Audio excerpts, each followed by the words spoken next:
Welcome back to another episode of the Just in Time podcast. I'm your host, Justin, and with me shortly is going to be my guest, Will. What's up, brother? How you doing? There he is. Perfect time on me. Perfect This time. thing's crazy. Yeah. So, Thanksgiving was good? Yes, brother. Good food, good family, man. A good time away from work. Got to get some rest in? I had to, I was off like a couple days in a row, so it was perfect. We was able to cook everything the day before, it was always perfect. Yeah, we went to my little cousin's house. He Okay. had a nice time. Very nice. It was his first time hosting something like Thanksgiving. He had hosted a birthday party a while back in October, Okay. but it was really good. It was really nice. Everybody had a nice time, got along. I don't know how it is with you, but my family doesn't ask all those questions that other families ask. When you go bring a girl around, when you go get married, all of that, all of that you see posted online all the time. Yeah. Yeah, they Yeah. like the older. So when I was younger, most of my life, we would just make the rounds. Mom would take us to all the grandparents' house. Sometimes they'll ask us like, oh, like, what house school, they ask us house school, just like when you getting your degree and stuff, like need to go back to school, stuff Yeah. like that. But yeah, last couple of years we just been at the house chilling. But yeah, It's taking it been easy. nice. Yeah. We normally go to my other aunt's house. They've been having it for the last couple of years, but Mhm. my cousin called her and asked her if we could do it at his house, and she was more than happy to say yes. Good. Then as she was leaving, he said, "So your house again next year? I don't want to do this again." He was stressed.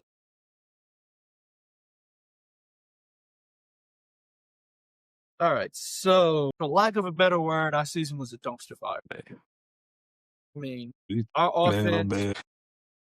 our offense couldn't go against a high school defense and produce. That's how bad we are this year. What's funny is just I started watching my Tigers play football in like the early 2000s. So it's and you and I we've seen many Tiger games whether it was in person or just especially on TV. As much as like a lot of those underwhelming and Les Miles offenses were, this season was up there. I mean, you talk about I've said multiple times, this season was the 23 season in inverse order because they just were just so inept offensively. Because it's one thing is you can't pinpoint them doing anything well. Just like No. in the 23 defense, you couldn't pinpoint anything that they did well outside of putting on the jersey. So and the thing is, and what makes it worse is that you had a high end defense for most of this season. So all you do is be competent, and you Yeah, couldn't do that. the only thing our offense did good was get sacked It's yes, elite at that. and run the ball up the middle and throw wide receiver screens 10 yards behind the line of scrimmage and wonder why it didn't work. And turn the ball over in the red zone. Yeah. And I don't know what I will say this. Okay. Yes. Joe Sloan needed to be fired. I don't know why people thought LSU's offense from Joe Sloan to who's in charge now? Sure. Uh, Whoever's in charge now was going to make this big jump because it's not like they were going to change the playbook in a 2 week span and change completely the way we do offense. We still have the same players. I will say this in defense of Nussmeier, I think he's an elite quarterback in a certain scheme, and I don't think this scheme was the best for him. I don't think we had an offensive line. We couldn't run the ball. For him to have the success he had last year and go to this year, it's because Brian Kelly, coming back to blame Brian Kelly because he's the king of playing his players when they don't need to be playing due to injury. And just based off of that, I don't see how LSU could find means to fire that man with cause. Yes, that's all, bro. I mean, this season, this year was just it was so much this year. This not just with the season, but this calendar year. With Yeah. Bryce Underwood, losing out on him. The fortunate death of Kyra Lacey. Just it was just like a lot just went on this year. And considering when you look at the season specific, to consider how it started and to the laughing stock it became off the field, it was a lot to take in. Yeah. It's just like I told you after the A&M game, family and I was out about. We just after I kept seeing like those third quarter updates from A&M, I said, "Yeah, I'm done with this season." I tore the schedule up. I left that game in the third quarter, second half so fast because it went. I remember I said, I'm going to the bathroom and get me something to eat because LSU, for some reason, that brilliant idea for all those shootings they had on that campus during tailgate was we're going to close the tailgates down or not tailgates, we're going to close traffic down at 2:30 and funnel everybody into one. So you had to get out there extremely early. I Mm, was sitting in the rain at a tailgate. By the way, the tailgate was a blast. yeah, yeah, of course. It wasn't, the tailgate was a blast, even in the rain, it was a good time. We were feeling pretty good. I knew we were going to lose that game though, because when I went to the march down Victory Hill and then I went sitting there at in the stadium for the baseball celebration, the only time Tiger fans cheered was when the baseball team came down. Yeah, you told me. I remember Yeah. when that energy is All not there, it doesn't help. that energy wasn't there. Thought he was gonna. It's like Brian Kelly was actively trying to be fired. He hated it down here, and nobody can convince me otherwise. That man had. You cannot pack up. I know it's a coaching thing and it's a fast turnover when a coach gets fired and stuff. But if you're getting fired, you don't have to be out the state in point 0.2 seconds. And the fact that that man had his stuff packed up and had people there, moving crews picked up, it was like this season he was actively trying to be fired. I'm not going to sit here and say I'm going to miss him because I was ready at the point after we lost to Vandy and got out physical. I was to the point where I'd go pack his house up myself for free. Happy sentence.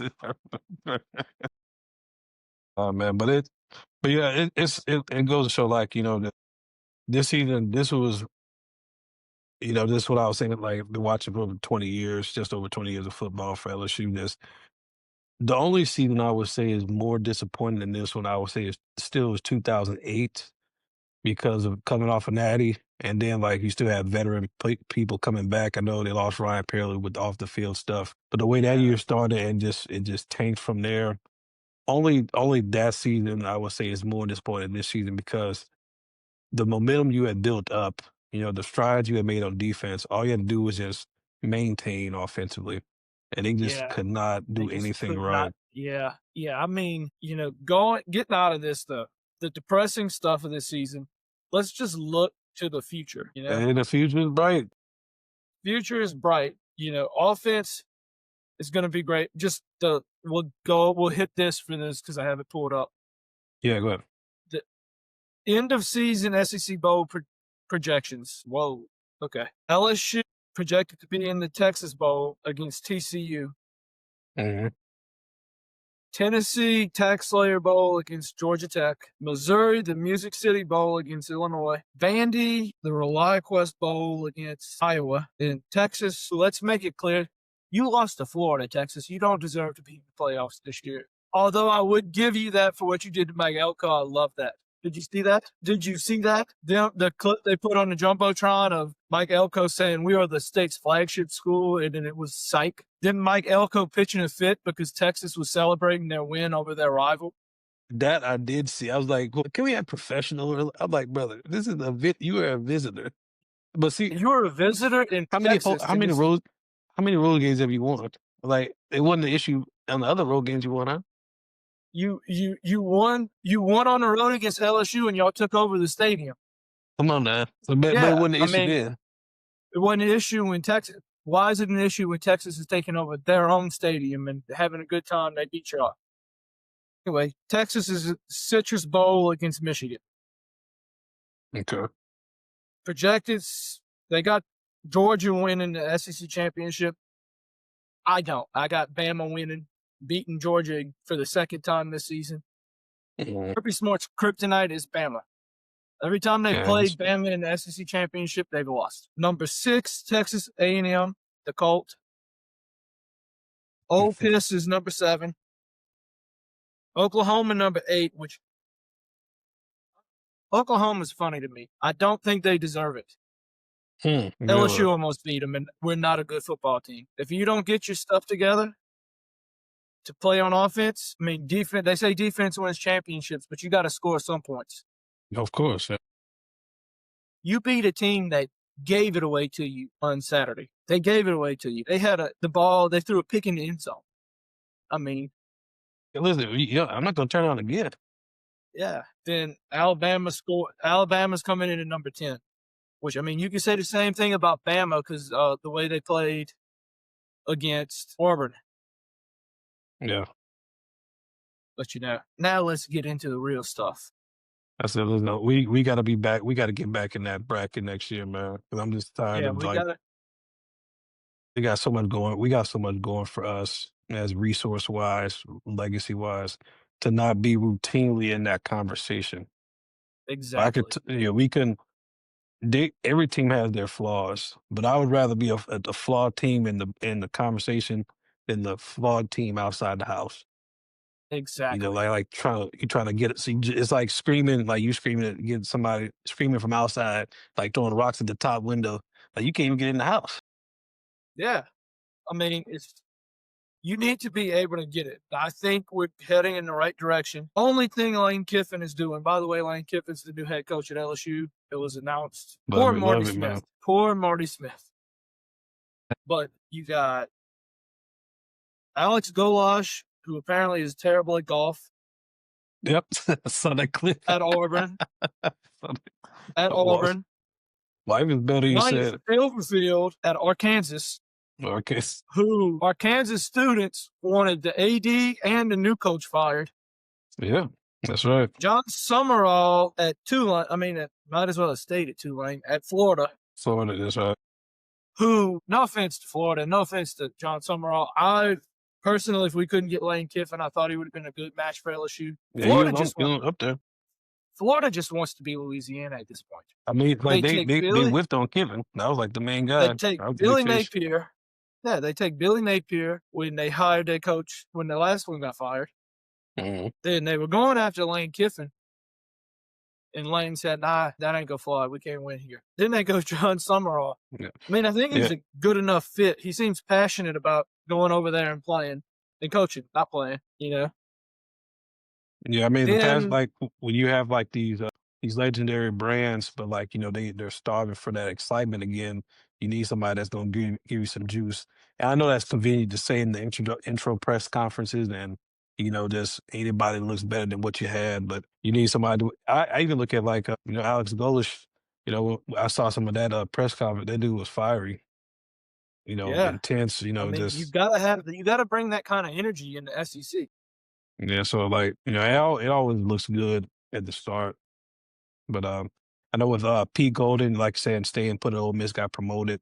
This I Yeah. like that So, just from a standpoint, just with the continuity.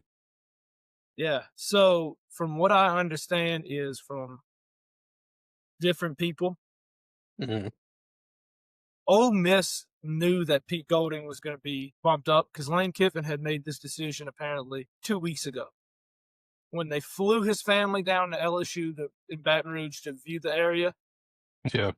From what I understand, he was taking this job and he told them he was taking this job. Ole Miss played this off to be, because they knew Lane Kiffin is all about the drama. They played it off to be like this thing where it was all Lane Kiffin. When in reality, from what I understand, is Lane Kiffin made this decision a week prior to the Egg Bowl, Mhm.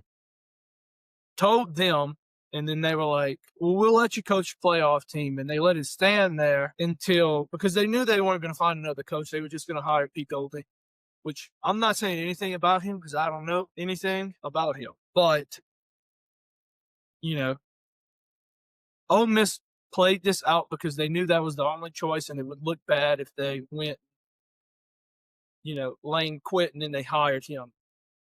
They knew they had time to go find a coach if they really wanted to. I don't know if they were trying to entice him to stay with, hey, look, we're a playoff caliber team. But I don't know. I really couldn't tell you. All I know is from the time Lane Kiffin got to be the coach, he flipped 3 recruits over. That's right. We got JC And I mean, I Anderson, we see you got got Ryan. Yeah, I just wrote it down. Yeah, you got it.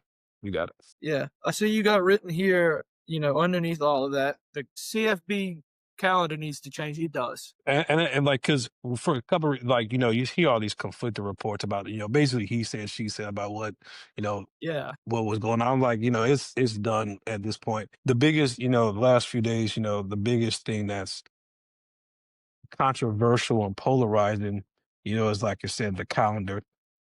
Stuff like this yeah, should be done after the season. And, I was listening to like, let's say NFL CBS the other day, like, Coach Bill Coward, Super Bowl winning coach, he was just like ripped the decision by Lane Kiffin, stuff about, just like you should handle it in a certain way.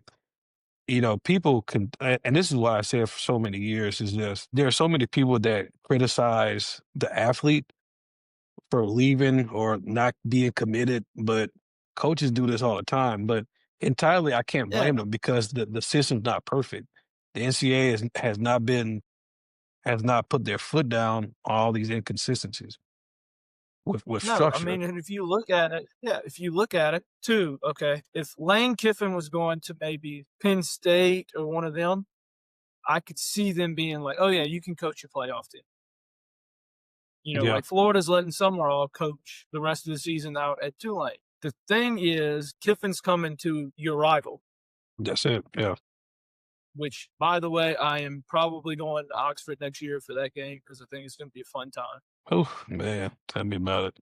But I think where's you put the list of who he brought with him, huh? You said the list. Say that again. The list of coaches he brought with him. Yes. Well, I have Charlie Weiss Jr.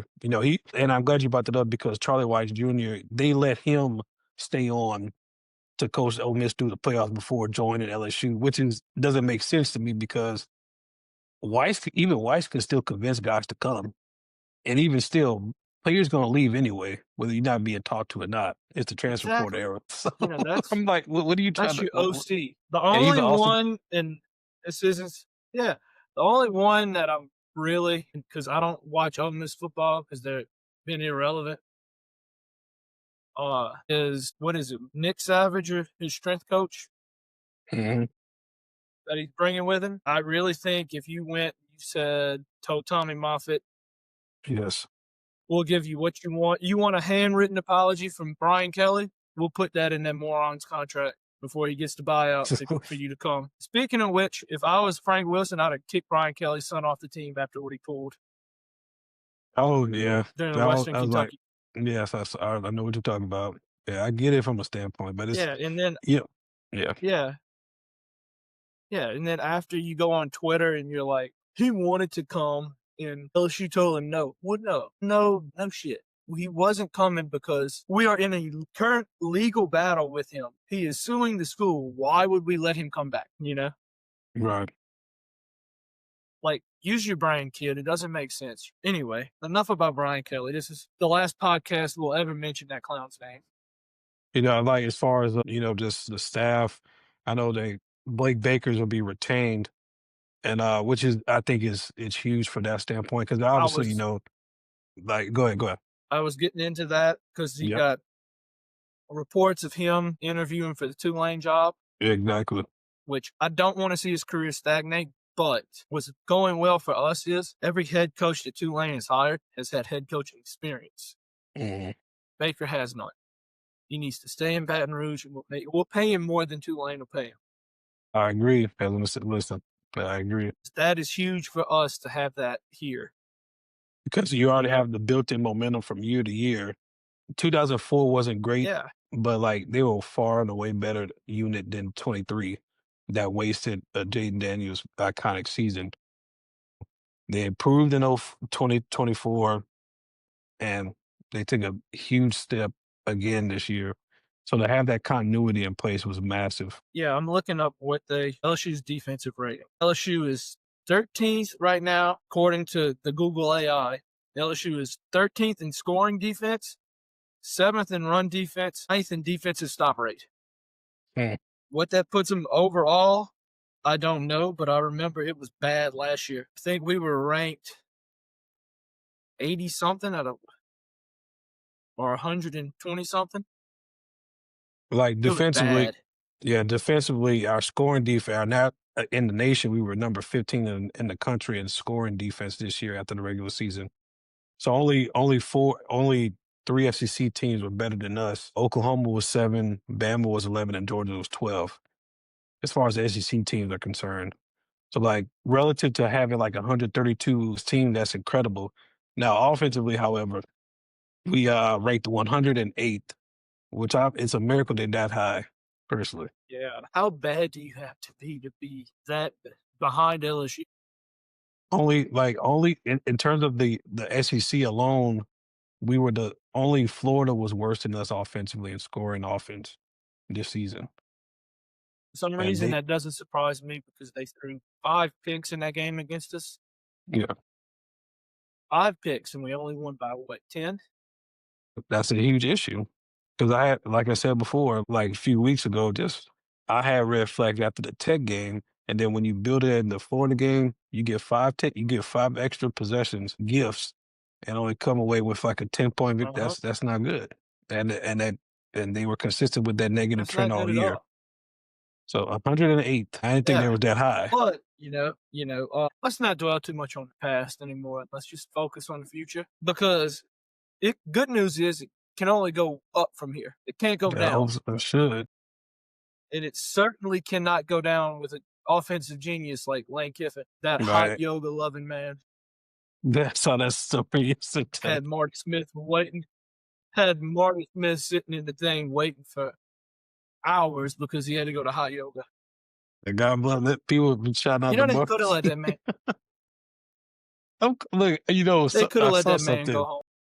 I saw something like, just and I see all the time on like they were talking about Marty Smith, that free Marty, free Marty. Yeah, But yeah, but like when I was listening to the press conference the other day for Lane, he was talking about obviously his father, rest in peace. He was talking about obviously Monty Kiffin was a legendary defensive mind in the NFL. So he talked to yeah, Monty all his life as far as defenses. He had coached under, Pete Carroll, coached under, Nick Saban, of course. So like, what was the interesting thing about that press conference when he was talking was just he learned from 3 unbelievable defensive minds. And, he asked questions to those guys about what gave them the most trouble and stuff like that. So, like, because, you see his playing yeah. style, the up tempo, the spread you out, I know it's Mhm. typical in the sport of football today, but it's just like the unique concepts when you when you timely implement those things. So when you get an insight from 3 Hall of Fame defensive guys, if they're telling you this, you're taking notes. It's Yeah, and it's been working. and he's had years of experience with this. He knows what he's doing.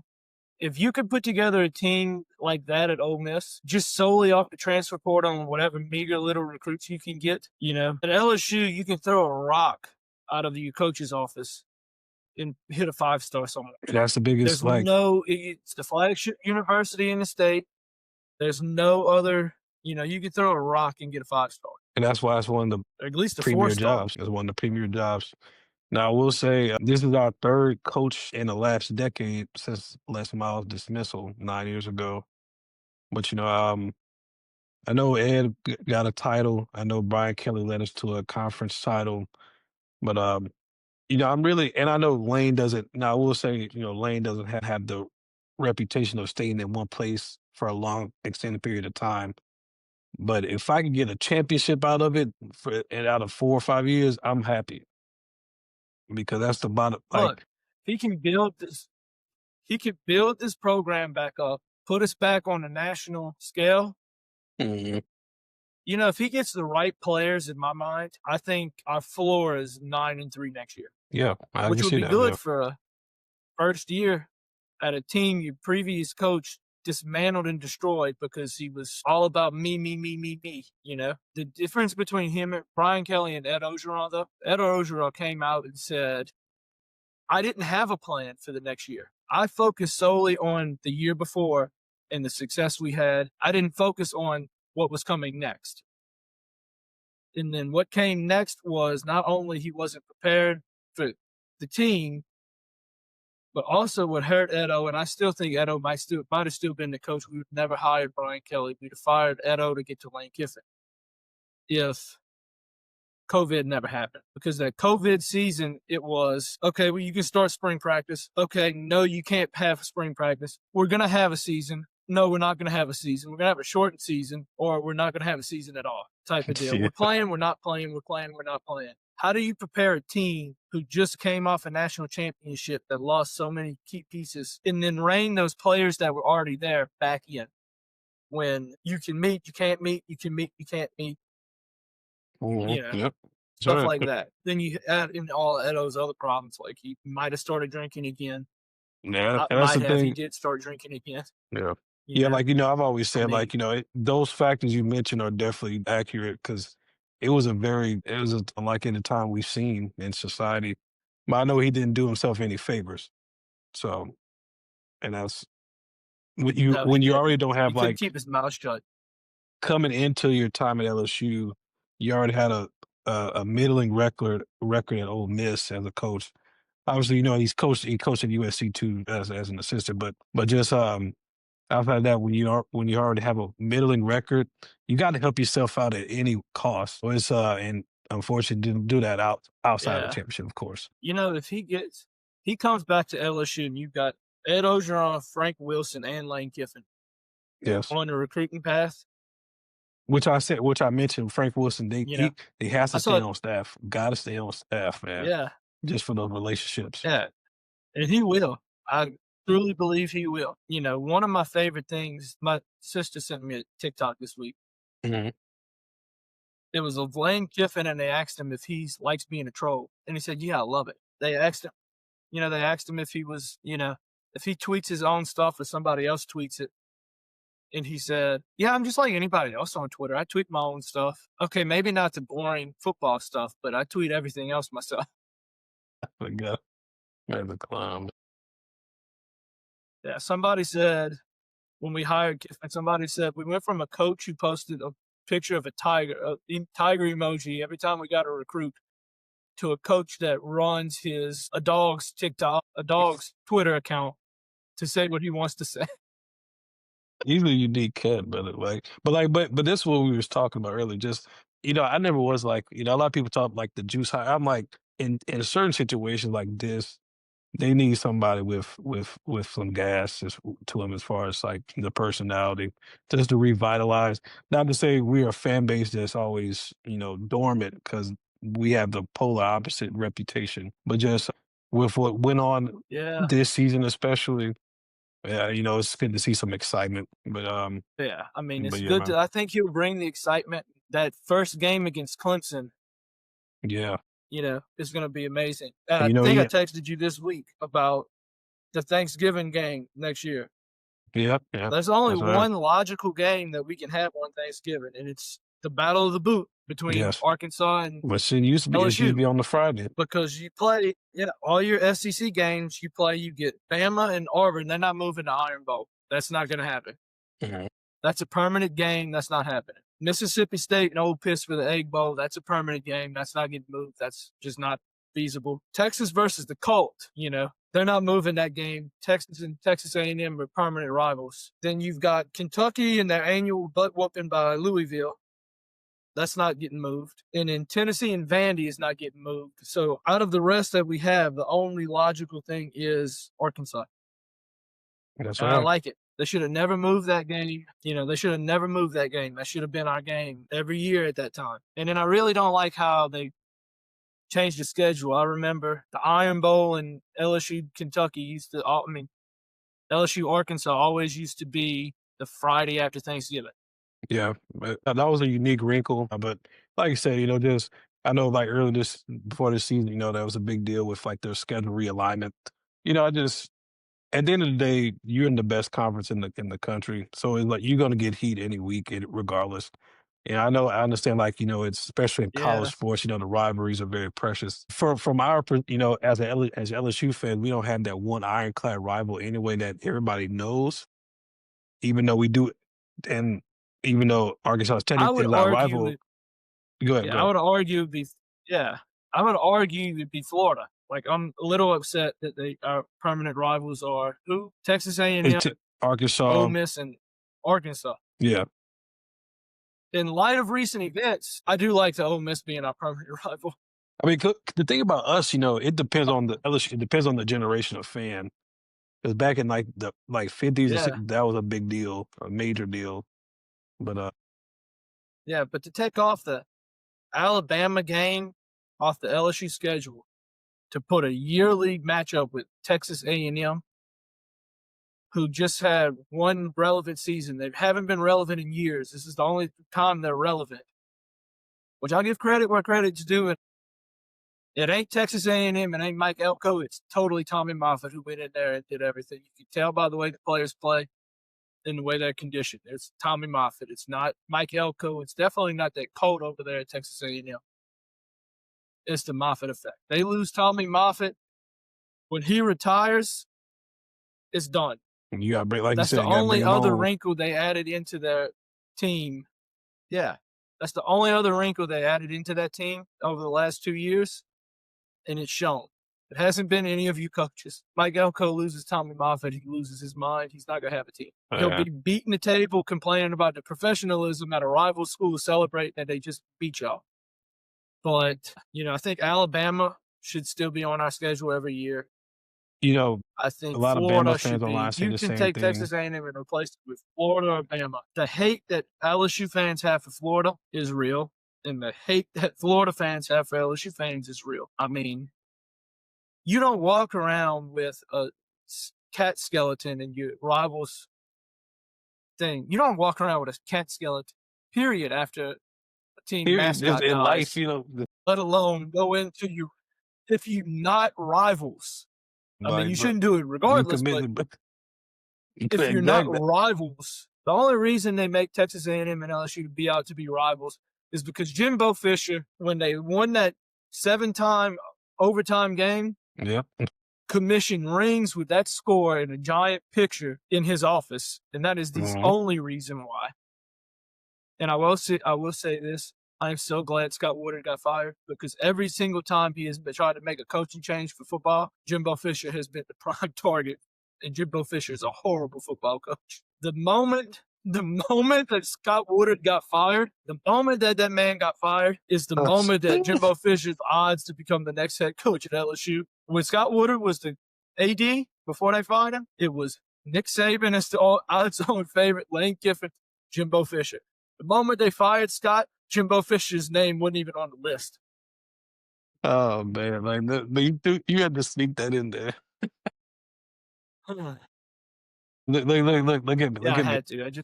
There you go. I There you don't go. like Texas A. Breeze, Breathe. but That's all I gotta do, bro. it is what it is. Look, I like the Lane Kiffin hire. I think I he's do. bringing on his whole offensive staff. We keep Baker, and the defense will keep rolling. Frank That was Wilson, huge he for brings me. in Ed Yeah. Oath, because I don't think Ed Oath's getting a Tulane job like he thinks he is. Yeah, you keep all of that, we're golden. We're moving on. We might be a playoff team next year if we have a semblance of an offense, if we still have the same defense the way they're playing. Mhm. You know, it's baseball season now. What can I say? Hey, brother, listen. Just well, we're gonna definitely talk about that. Because I'm excited, man, just to see 2 and 3 years. I'm really excited. Like, so nothing like being at the box as well. Just. But we're gonna definitely get It's into that huge. upcoming. We will end it here, and I will let you go. I know you were telling me you had some stuff to get into today. Yeah, brother. Yeah. So it's So, always a pleasure, man. but before we close it, I did check Spotify. Mhm. Today they came out with their wrap up for the 11 people or so that listen religiously. Thank you. Means a lot. Appreciate you, People brother. in the top three countries were the United States, There you Belgium, go. and Austria. That's what I'm talking about, brother. Don't tell me you don't have impact, brother. Appreciate Belgium and Austria. Belgium Let me laws give on me. them little confused, but Listen, it don't matter. appreciate you. Like they here, it don't We'll try matter. to add some stuff in for y'all. Build them in auction. Keep that look right down the list on the Google Doc. You know, it was a 2025 binge show, a marathon show, and an instant hit show. That's what I'm talking about. And I think that's all I got. Yeah, Okay, that's yeah. all that came up. But appreciate y'all. And get down to Black Means Canvas a Tea. lot. Get them on the Black Canvas Tea too. Appreciate you for always coming on. Appreciate you always having me, brother. Pleasure. As always, make sure you like, comment, and subscribe on YouTube. And have a great day, a great night. Whatever you have, just make it a good one. Make it a good one. Love y'all, and see y'all later. We'll try to do another show at some point in December. Yes, sir. But have a Merry Christmas and everything else if we don't. Do you, brother? Peace. Peace.